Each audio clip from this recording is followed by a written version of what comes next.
हामी कुरा गर्छौं खानेपानी सरसफाई र स्वच्छताको। हामी कुरा गर्छौं बाल संरक्षण र सिकाइको। रेडियो कार्यक्रम साथीसँग सरसफाइका कुरा। जुए र चाइल्ड होप युकेको सहयोगमा भोइस अफ चिल्ड्रेनका लागि रेडियो ललितपुर प्रस्तुत गर्दछ कार्यक्रम साथीसँग सरसफाइका कुरा।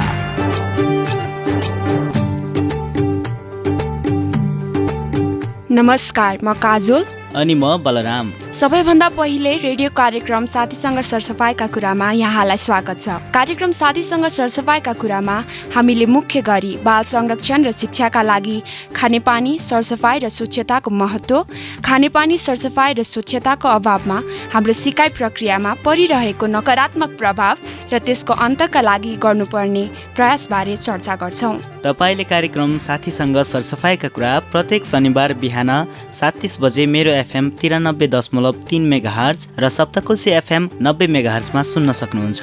यस्तै हाम्रो फेसबुक आइडी साथीसँग सरसफाइका कुरा र युट्युबमा पनि हाम्रो कार्यक्रम सुन्न सक्नुहुन्छ।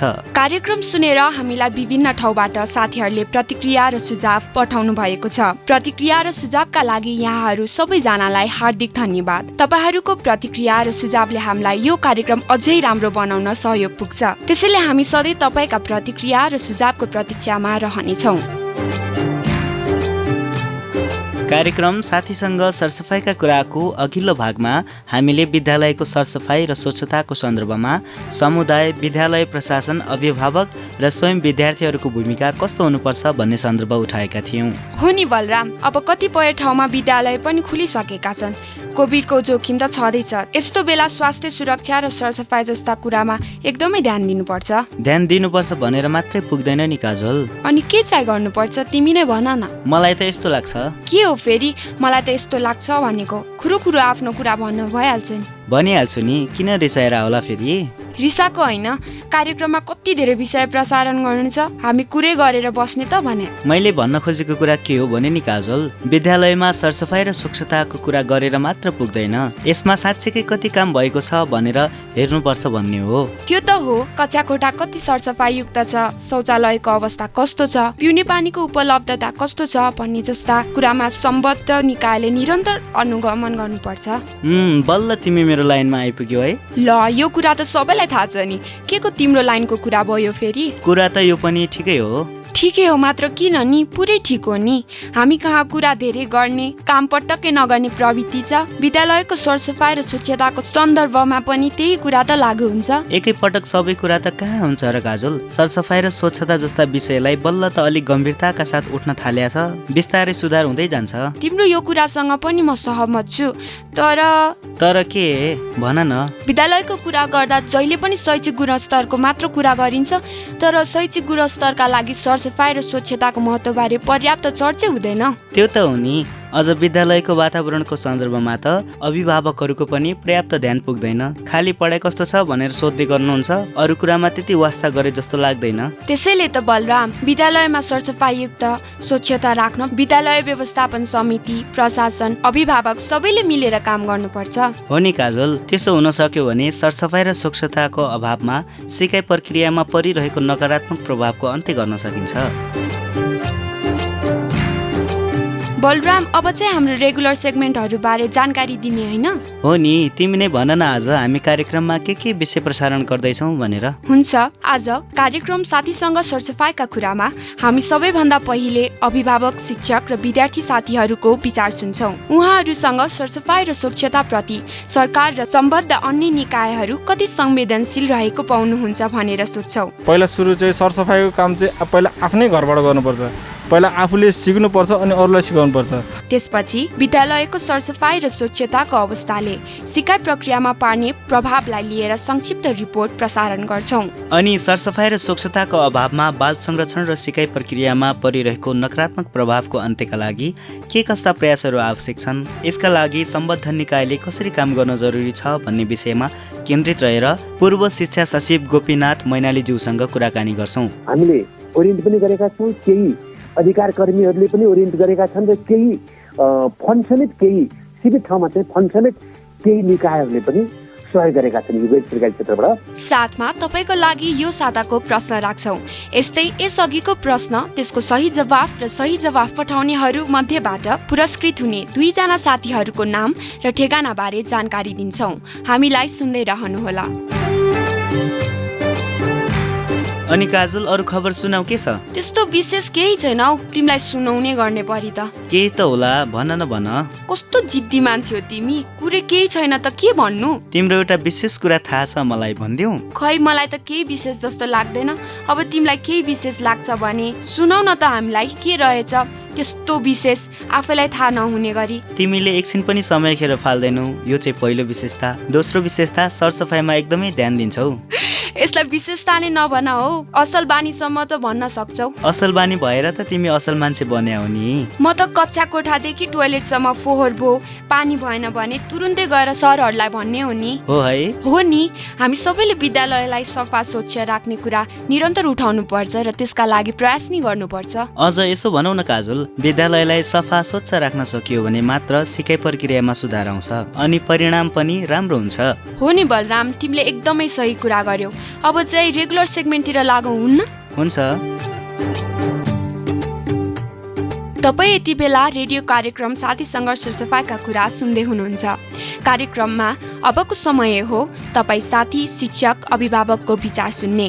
आज हामीले शिक्षक, विद्यार्थी र अभिभावकहरूलाई सरसफाइ र स्वच्छताप्रति सरकार र सम्बद्ध अन्य निकायहरू कति संवेदनशील रहेको पाउनुहुन्छ भनेर सोधेका छौँ।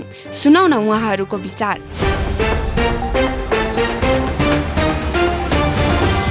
म काजीमान रेग्मी मगर, म अहिले सैमुबाट। विशेष गरी यो वातावरण सम्बन्धीमा चाहिँ अब फोहोर मैला गर्नु हुँदैन भन्ने कुरो त सबैलाई जानकारी छ होइन, गर्नु हुँदैन भन्ने कुरो। तर सबैले चाहिँ सरसफाइ गरेर चाहिँ आफ्नो घर टोल छरछिमेकहरूमा चाहिँ सबैले सरसफाइ गरेर बस्नुभयोदेखि चाहिँ हामीलाई सुस्वास्थ्य भएर बस्न सकिन्छ। त्यही हो भन्न। फोहोर मैला चाहिँ हामीले के गरेछ भने अब छुट्टा छुट्टै राख्ने व्यवस्था गर्नुभएको छ होइन। कुहिने बेलामा कुहिने फोहोर फाल्ने, अनि अरू बेलामा यही नकुहिने फोहोर हुन्छ नि, यो प्लास्टिकहरू त्यस्तो फालिरहेको छु। अहिले यता चाहिँ राम्रै छ यस्तो फोहोरको बारेमा भनौँ न। आफ्नो घरबाट निस्कने फोहोर मैलाहरूलाई कुहिने नकुहिने फोहोरहरूलाई चाहिँ अलग अलग व्यवस्थापन गर्ने, कुहिने फोहोरहरूलाई मल बनाउन पनि मिल्छ होइन। तरकारी फुलहरूमा प्रयोग हुन्छ। त्यो आफूले केही बाटोमा हिँड्दाखेरि केही खाइएको छ भने पनि त्यो फोहोरलाई कतै डस्टबिनमा मात्र फाल्ने, बाटोमा नफाल्ने। आफू पनि त्यस्तो गर्ने, आफ्नो बच्चाहरूलाई पनि त्यही सिकायो भने अलिकति केही न केही हदसम्म चाहिँ वातावरण स्वस्थ हुनसक्छ। घर वरिपरि समाजहरूले मिलेर एउटा कुनै व्यवस्थापन अगाडि एउटा केही भनौँ न एउटा आफूले एउटा ढुवाङ राख्न सकिन्छ। त्यस्तो गऱ्यो भने चाहिँ राम्रो होला कि होइन भनेदेखि एकजनाले बाहिर फ्यालिने, अर्कोजनाले बाहिर फ्यालिने गर्दा हुँदैन। कोरान त्यही अनुसार उब्जाएको हो। जस्तो लामखुट्टेबाट रोग आउँछन्, झिँगाबाट रोग आउँछन्। हामीले त्यसलाई चाहिँ समाजले चाहिँ एउटा केही व्यवस्थापन गरौँ है भनेर चाहिँ एउटा ढुवाङ अगाडि राखेर त्यस्तो गर्दै राम्रो होला कि, मेरो विचार चाहिँ त्यो हो। मेरो नाम चाहिँ राज तामाङ। स्वास्थ्य सम्बन्धी थाहा भएको निकायहरूले नगर्ने होइन, गरेको हो। तर यसलाई चाहिँ अझै बृहत रूपमा अब सबै जनसमुदायसम्म पुर्याउन सक्यो भने राम्रो हुन्छ कि। विशेष गरी चाहिँ अनि यो फोहोर मैला व्यवस्थापन गर्नलाई चाहिँ सर्वप्रथम चाहिँ हामीले यसमा चाहिँ अनि चेतनामूलक कार्यक्रमहरू गऱ्यो भने अनि विभिन्न ठाउँमा अब सार्वजनिक ठाउँ स्थलहरूमा चाहिँ हामीले यस्तै अब फोहोरहरू कुहिने फोहोरहरूलाई नकुहिने फोहोरहरूलाई चाहिँ विभिन्न प्रकारले छुटिने हिसाबले डस्टबिनहरू राख्दै विभिन्न व्यक्तिहरूलाई जनचेतना फैलाउँदै हिँड्यो भने चाहिँ राम्रो हुन्छ जस्तो लाग्छ मलाई चाहिँ। नमस्कार, म उषा थापा स्वयम्भूबाट। अब फोहोर मैलाको विषयमा त यो ठुलै समस्याको रूपमा भइरहेको छ है। जता गइन फोहोर, जता गइन फोहोर। हामीलाई आवाज जावत गर्नु पनि धेरै गाह्रो भइरहेछ फोहोरले गर्दा है। यसको लागि चाहिँ कुहिने र नकुहिने दुई किसिमको हुन्छ है फोहोर। त्यसको लागि दुई प्रकारको डस्टबिनहरू जताकतै राखिदिने, जनचेतनाहरू पनि फैलाउनु पर्यो। अनि बाहिर फोहोर फाल्ने मान्छेहरूलाई चाहिँ जरिवानाहरू तोकिदिने भने चाहिँ सबैजना डराएर भए पनि फोहोरको व्यवस्थापन गर्थ्यो होला। त्यसले गर्दाखेरि हाम्रो जनजीवनमा धेरै प्रभाव पर्छ है। त्यही नै भन्न चाहन्छु म त। हस्, धन्यवाद। यो विषयमा चाहिँ पहिलाभन्दा चाहिँ अहिले अलिकति संवेदनशील नै भयो जस्तो लाग्छ है मलाई चाहिँ। किनभने पहिला अब मान्छेहरू यहाँ जता भए त्यतै दिसा पिसाब गर्ने। अब अहिले शौचालयको व्यवस्था छ, ठाउँ ठाउँमा शौचालय छ। काहीँ शौचालय नभएको ठाउँमा जस्तै यो सिटी एरियातिर बस शौचालयको सेवा छ होइन। अनि फोहोर फाल्नलाई ठाउँ फोहोर फाल्ने बनाइएको छ। धेरै त भन्दिनँ, तर पहिलाको भन्दा केही मात्रामा चाहिँ अहिले अलि राम्रो भएको छ। मेरो नाम आश्विन श्रेष्ठ। अब यो वातावरण सम्बन्धी भन्दाखेरि चाहिँ पहिला सुरु चाहिँ सरसफाइको काम चाहिँ पहिला आफ्नै घरबाट गर्नुपर्छ। पहिला आफूले सिक्नुपर्छ अनि अरूलाई सिकाउनुपर्छ। पहिला सुरु आफ्नो घर सफा वरिपरि सफा गर्ने, त्यसपछि समाजको गर्ने, होइन? सबै व्यवस्थित ठाउँमा अब फोहोर फाल्ने ठाउँ हुन्छ नि, हो त्यस्तो बनाइराखिदिने। फोहोर फाल्ने बाकसहरू समयमा गाडी आएर उठाइहाल्छ। त्यो व्यवस्थित तरिकाले मान्छेले नै आफैले नै अब जानेर बुझेर यो चाहिँ जनचेतना चाहिँ मूलक चाहिँ एउटा कार्यक्रम चाहिँ गरिरहनुपर्छ बेला होइन?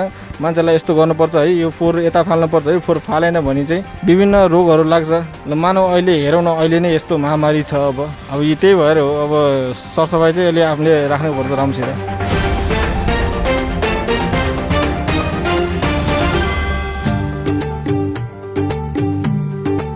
भर्खरै हामीले अभिभावक, शिक्षक, विद्यार्थी साथीहरूको विचार सुन्यौँ। उहाँहरूको भनाइबाट सरसफाइ र स्वच्छताप्रति सरकार र सम्बद्ध निकायहरूले अझ बढी गम्भीरताका साथ काम गर्न आवश्यक छ। सरसफाइ र स्वच्छताको अभावमा हामीले शैक्षिक लगायत कुनै पनि क्षेत्रमा अपेक्षित परिणाम हासिल गर्न सक्दैनौँ भन्ने बुझ्न सक्छौँ। ओइ बलराम, के भो पुरै टोललाई राजौ त? टोलाको भन्दा पनि केही सोचिरह भन न। ए ओके, के सोच्यौ त हौ त्यस्तो? भन्न मिल्छ कि? स्कुलका ती दिन सम्झेको। अहिले त अलि ठिक छ। पहिले त टोयलेट थिएन। कतिपटक त टोयलेट लागेको जस्तो भयो भने घरसम्म दौडिनु पर्थ्यो। कम्ती गाह्रो हुन्थ्यो। त्यही त बलराम, अहिले पनि त कतिपय स्कुलमा नाम मात्रको टोयलेट छन्। त्यसको सरसफाइमा पटक्कै ध्यान छैन, पानी पनि हुँदैन। अनि त्यस्तो अवस्थामा राम्रोसँग पढ्ने कुरा त कल्पना मात्रै हुन जान्छ क्या? हो नि बलराम, सफा वातावरण, सरसफाइयुक्त कक्षा कोठा, सफा टोयलेट, सफा पिउने पानीको व्यवस्था भयो भने न पढाइमा पनि मन लाग्छ। पढ्ने पढाउने प्रक्रियामा प्रभावकारी हुन्छ अनि परिणाम पनि राम्रो निस्किन्छ। अब चाहिँ मेरो रिपोर्ट सुनाऊ। हुन्छ। नेपालको संविधानले खानेपानी सरसफाइ र स्वच्छतालाई एकअर्काका परिपूरकको रूपमा परिभाषित गरेको छ। यो व्यवस्था विशेष गरी बालबालिकाको सर्वोत्तम विकासको उद्देश्य लिएर गरिएको हो। तर सरसफाइ र स्वच्छताको अभावमा बाल संरक्षण र सिकाइ प्रक्रियामै नकारात्मक प्रभाव परेको प्रति पर्याप्त ध्यान दिएको छैन। आज पनि कतिपय ठाउँमा कक्षा कोठाबाट निस्किएर पानी पिउनकै लागि घन्टौँ हिँड्नुपर्ने अवस्था छ। शौचालयको अभावमा सेनिटरी प्याड फेर्न नसक्ने अवस्थाका कारण महिनावारीका बेला विद्यालय आउनै नसक्ने स्थिति छ। 20% सरकारी विद्यालयहरूमा सुधारिएको खानेपानी तथा सरसफाइको सुविधा उपलब्ध छैन। साथै थप 19% विद्यालयमा पुरुष र महिलाका लागि छुट्टा छुट्टै शौचालय तथा महिनावारी सम्बन्धी सरसफाइको सुविधा पनि छैन। शैक्षिक सुधारका लागि उपयुक्त वातावरण निर्माण महत्त्वपूर्ण शर्त हो। जहाँ जसरी पनि पढ्नुपर्छ भन्नुभन्दा राम्रो सरसफाइयुक्त वातावरणमा पढ्नुपर्छ भन्ने मान्यता विकसित गर्दै लैजानु आवश्यक छ। सरसफाइले खानेपानी सरसफाइ र स्वच्छता सम्बन्धी विभिन्न नीति र कानुनहरू बनाएको छ। यी नीति र कानुनहरूले सबै नेपालीमा खानेपानी सरसफाइ र स्वच्छताको पहुँच स्थापित गर्ने लक्ष्य राखेका छन्। विद्यालय क्षेत्र विकास योजनाले गुणस्तरीय शिक्षाका लागि विद्यालयमा स्वच्छ खानेपानी व्यवस्थापन, सरसफाइका सुविधा र स्वच्छ वातावरण हुनुपर्ने भनेको छ। तर सम्पूर्ण बालबालिका तथा तिनका परिवारलाई सफा र दिगो खानेपानी र सरसफाइको सुविधा पुर्याउने काममा खासै प्रगति भएको छैन। विद्यालयमा खानेपानी सरसफाइ जस्ता आधारभूत सेवाको अभावमा लाखौं बालबालिका प्रभावित भएका छन्। त्यसैले यस्तो अवस्थाको अन्त्यका लागि बनाएका नीति र योजनाहरूको प्रभावकारी कार्यान्वयन गर्न आवश्यक छ।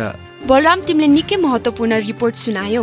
यसबाट हामीले विद्यालयमा सरसफाइ र स्वच्छताको अवस्थाले सिकाइ प्रक्रियामा पर्ने प्रभावबारे बुझ्न सक्यौँ। धन्यवाद काजुल। अब भने कुराकानीतिर लाग्ने हो कि?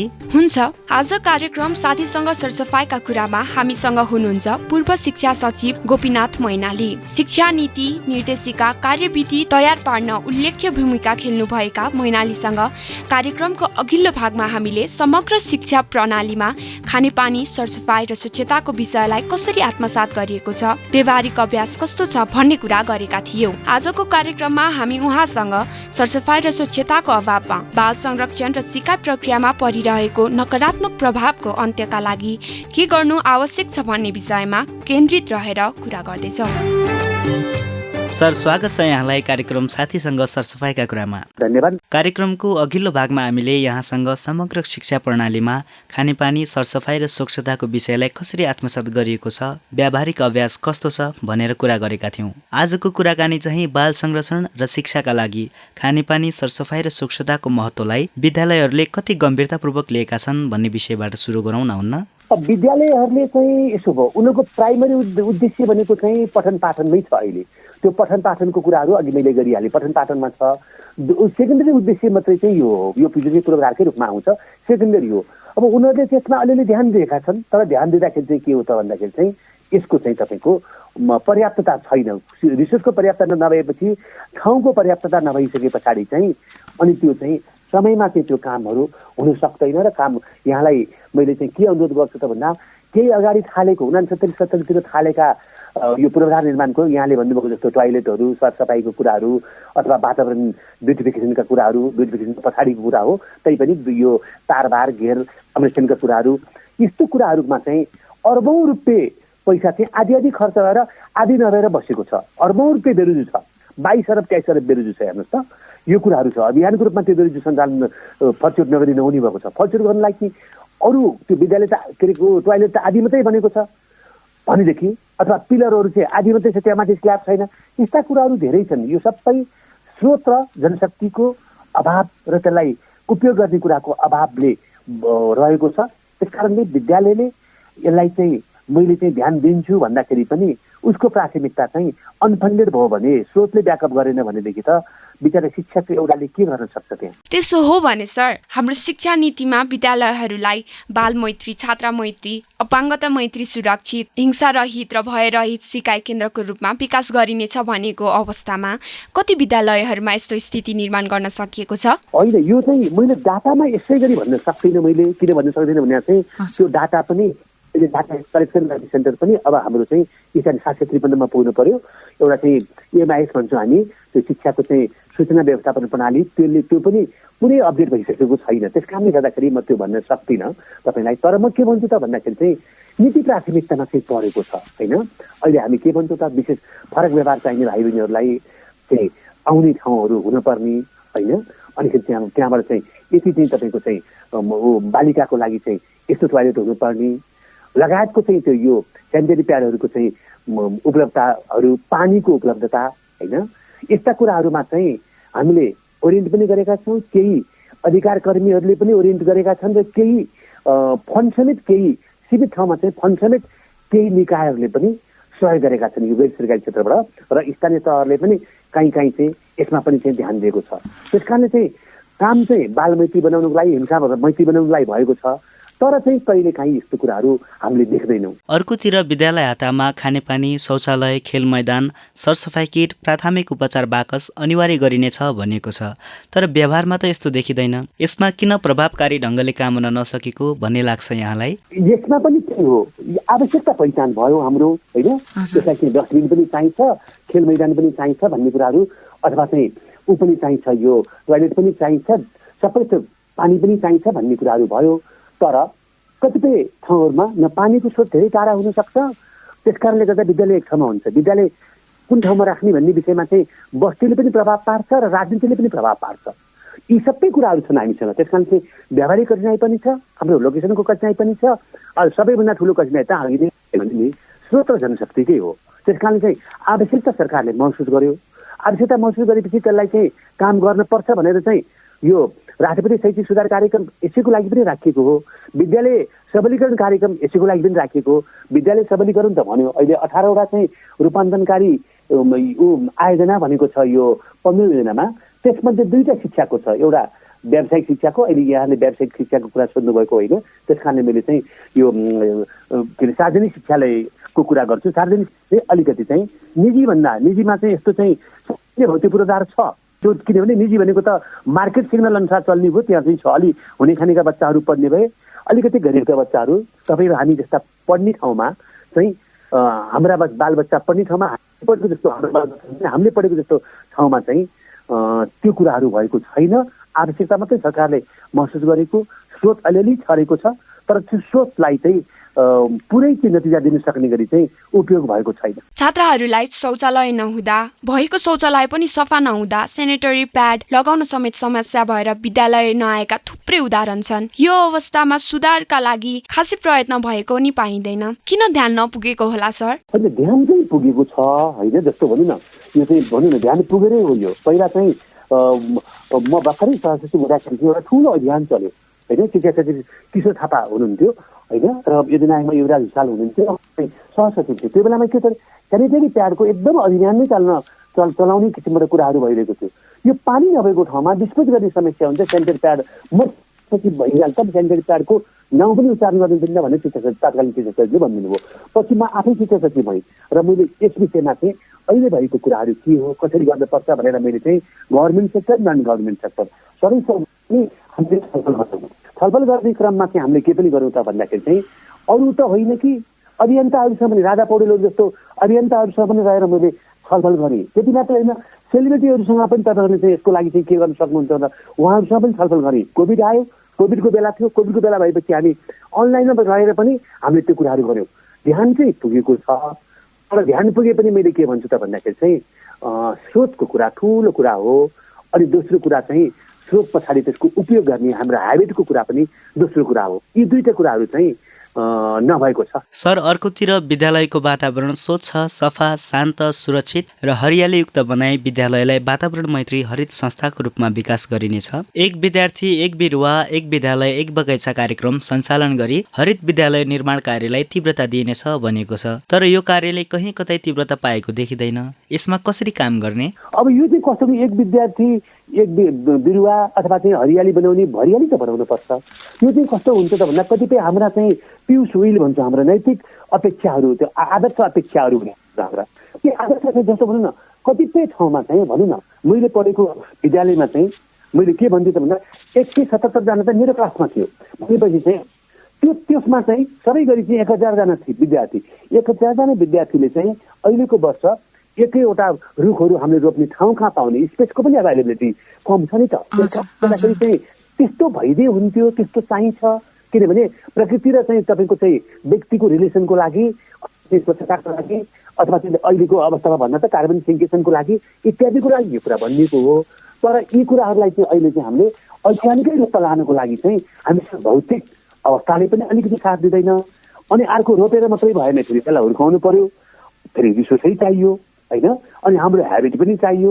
यी सबै कुराहरू छ। अनि कुन लेभलको विद्यार्थीले भनेको होला, कुन लेभलको विद्यार्थीको लागि चाहिँ इत्यादि कुरा। त्यस कारणले गर्दाखेरि चाहिँ म के भन्छु त भन्दाखेरि चाहिँ यो बालमैत्री विद्यालय अथवा चाहिँ यो वातावरण विद्यालय अवधारणा छ। पहिला चाहिँ यो अहिलेको इलेक्टेड बडी आउनुभन्दा अगाडि चाहिँ अभियानको रूपमा चाहिँ यो हाम्रो चाहिँ कर्मचारीले नै सञ्चालन गर्थ्यो जिल्ला विकास समितिहरू। त्यो बेलामा चाहिँ अभियानकै रूपमा गएको थियो। वास जस्तै गरी चाहिँ ओडिएफ जस्तै गरी चाहिँ यो पनि अभियानको रूपमा गएको थियो। EFLG भन्छौँ हामी, अथवा चाहिँ वातावरण मैत्री लोकल गभर्नेन्स अथवा चाहिँ वातावरण मैत्री विद्यालय भनेर चाहिँ हामीले हिंसारहित विद्यालय यस्तो किसिमको एउटा चाहिँ एनजिओले पनि सपोर्ट गरेको थियो। अहिले चाहिँ तपाईँको अलिकति के भएको छ त भन्दाखेरि चाहिँ चुकेको जस्तो भयो। सर, अनुगमनको स्थिति पटक्कै प्रभावकारी भएन। अनुगमनलाई प्रभावकारी बनाइनेछ भनेको हुन्छ, तर यसमा सम्बद्ध निकायहरूको ध्यान नपुगेको जस्तो लाग्दैन यहाँलाई? अनुगमन भनेको दुईटा पाटोबाट हेर्नुपर्छ हामीले। अनुगमन भनेको कार्यक्रमको अनुगमन हो भनेदेखि चाहिँ कार्यक्रम सञ्चालन गर्ने निकायले त्यसको अनुगमन गर्छ र शिक्षामा पूर्वाधारहरू निर्माणहरू चाहिँ को चाहिँ प्राविधिक व्यवस्थाहरू चाहिँ सीमित रूपमा छ। तर एउटा नभएको कुरा चाहिँ यहाँले उठाउनु भएको यो होइन। यहाँले उठाउनु भएको चाहिँ विद्यालयको चाहिँ निरीक्षणको कुरा उठाउनु भएको। मैले क्वालिटी पढाएँ कि पढाइनँ, म समयमा आएँ कि आइनँ भनेर जुन पहिला हाम्रो विद्यालय प्रणाली थियो, विद्यालय निरीक्षकहरू थिए, सहायक निरीक्षकहरू थिए, माध्यमिक विद्यालय निरीक्षकहरू थिए। अहिले त्यो रिसोर्स सेन्टर उनीहरूलाई सपोर्ट गर्नको लागि चाहिँ स्रोत केन्द्र भनेर चाहिँ केही विद्यालयको बिचमा थियो। अहिले त्यो के पनि छैन, स्रोत केन्द्र पनि छैन, विद्यालय निरीक्षण प्रणाली पनि छैन। त्यस कारणले गर्दाखेरि अब फेरि त्यो कुराहरू चाहिँ जिरोबाट स्टार्ट गर्नुपर्छ। हिजोको प्रणाली लगभग भत्कियो। त्यो प्रणाली भत्किएपछि नयाँ प्रणाली स्थापना गर्नको लागि चाहिँ फेरि चाहिँ हामीले सुरुवात गर्नुपर्ने अवस्था छैन। अब अन्तमा सरकारले शिक्षा क्षेत्रमा ठुलो लगानी गरेको छ भनिरहँदा प्रतिफल चाहिँ त्यस अनुसार आउन नसक्नुको कारण चाहिँ के हो? यसको लागि त मैले चाहिँ सबैभन्दा ठुलो कारण त मैले चाहिँ शिक्षकको कुरा राख्छु। शिक्षक भनेको चाहिँ शिक्षकको मनोबल बढाउने र शिक्षकको क्षमता सुधार गर्ने दुईटा कुरा। यसलाई चाहिँ मैले के भन्छु त भन्दा चाहिँ टिचर प्रिपरेसन भन्छु। टिचर प्रिपरेसनको सबैभन्दा ठुलो जिम्मेवारी हुन्छ। हुन त मैले अघि उद्देश्यको कुराहरू सबै थोक गरेँ, परीक्षण प्रणाली पाठ्यक्रमको कुराहरू पनि गरेँ। सबैभन्दा ठुलो कुरा चाहिँ भनेको शिक्षक हो। शिक्षक राम्रो भइदियो भनेदेखि चाहिँ उसले के गर्छ त भन्दाखेरि चाहिँ उसँग क्षमता पनि हुनु पर्यो र उसँग मोटिभेसन पनि हुनु पर्यो। विल र तपाईँको एबिलिटी दुवै हुनु पर्यो। यो कुराहरू हुनको लागि चाहिँ यी दुवै कुरा भनेको चाहिँ के हो त भन्दा चाहिँ शिक्षकको तयारी राम्रो हुनु पर्यो। शिक्षामा राम्रा मान्छेहरूको सबै राम्रा व्यक्तिहरूको चाहिँ आफ्नो वृत्ति चयनको पहिलो क्षेत्र शिक्षा बनाउनु पर्यो। बोर्ड पास आउने मान्छे कहाँ पढाउन जाने, प्रोफेसर बन्ने, शिक्षक बन्ने भन्ने हुनु पर्यो। खरदार बन्ने, सुब्बा बन्ने होइन।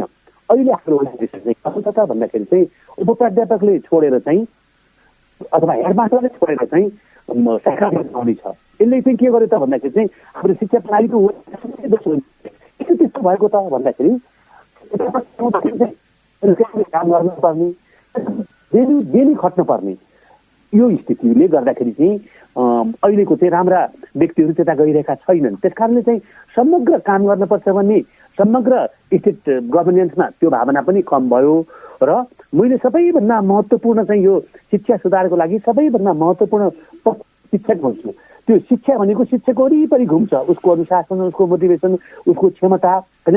उसले चाहिँ अलिकति राम्रो कपडा लगाएर आयो भने मैले राम्रो कपडा लगाउनु पर्छ, उसले राम्रो सभ्य बोल्यो भनेदेखि चाहिँ बच्चाहरूले हाम्रो मिसले त यसो भन्नुभयो भन्छन् भनेपछि उसलाई आमा बुबाको भन्दा पनि मिसले भनेको जस्तो चाहिँ ठुलो कुरा केही पनि हुँदैन। त्यस कारणले चाहिँ शिक्षक केन्द्रबिन्दुमा हुन्छ। शिक्षकको मनोबल बढाउन, शिक्षकको क्षमता बढाउन र शिक्षकको स्वयं प्रेरणा बढाउनको लागि चाहिँ हामीले त्यो काम गर्नुपर्छ। र यो काम चाहिँ निकै जटिल, फेरि त्यो पूर्वाधार निर्माणको जस्तो होइन, एकदम जटिल छ होइन।